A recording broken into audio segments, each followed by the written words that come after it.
want. It's up to you if you want to say, hey, I had a career at Chevron. And, yeah. So there's an impression out there that I'm a professional politician. Right, and that may help. That helps you. Oh, he was a normal person. Once, No, I'll never have claimed to have been normal.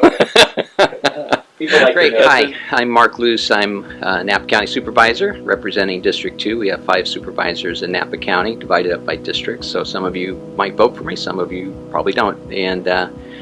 And I've been serving as your county supervisor for 20 years. It served as a Napa City Council member 4 years before that, and on the County Planning Commission for 4 years before that. But I'm not a professional politician. I'm a chemical engineer, went to work for Chevron in 1980, worked there 26 years, and then sort of retired, but then worked for another 10 years as a consultant for them, doing environmental training around the world. But last year was my last year, with the price of oil being what it is, so I'm now a full-time politician dedicated to serving our community.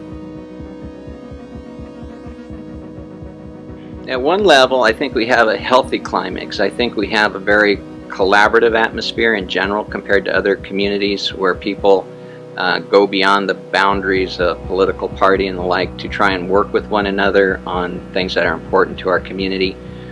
So in that regards, I think we have a healthy community, but we also need, and I think we have a fairly strong faith community, so that's good, but there's a lot more work to be done. There are those who are lost, who need to understand the truth of the gospel, and so we just need to continue to do that through your efforts, through Gideon's, through other things that we're involved with.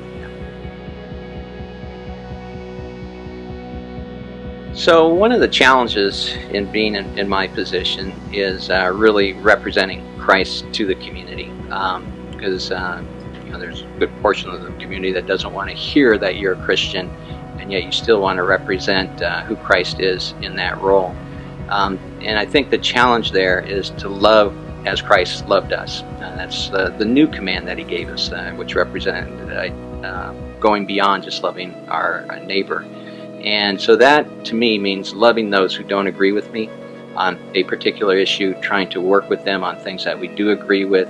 We talk about our hearts growing colder during the end times because of the increase of evil, and really our sort of directive to not allow that to happen, that we need to keep our hearts warm towards one another. So it means an extra effort to look beyond the battle lines in terms of who's for us, who's against us, and try to work with people who we don't agree with, so that we can find common ground. I think that's the best way to connect with people. The definition of courage is love overcoming fear.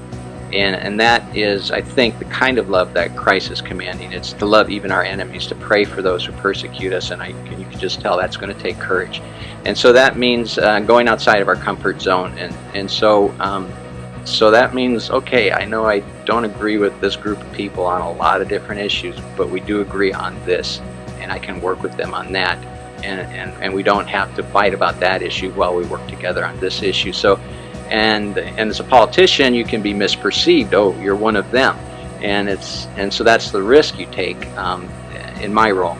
But that's the risk I think I'm commanded to take. And so all of us, I think, have those opportunities to go beyond our comfort zone, to demonstrate love that is actually courage in action. And so that warm heart is not just, I think you need to see the beauty in other people, pray about that you can see the value that Christ sees in the lost, because they are his lost treasure.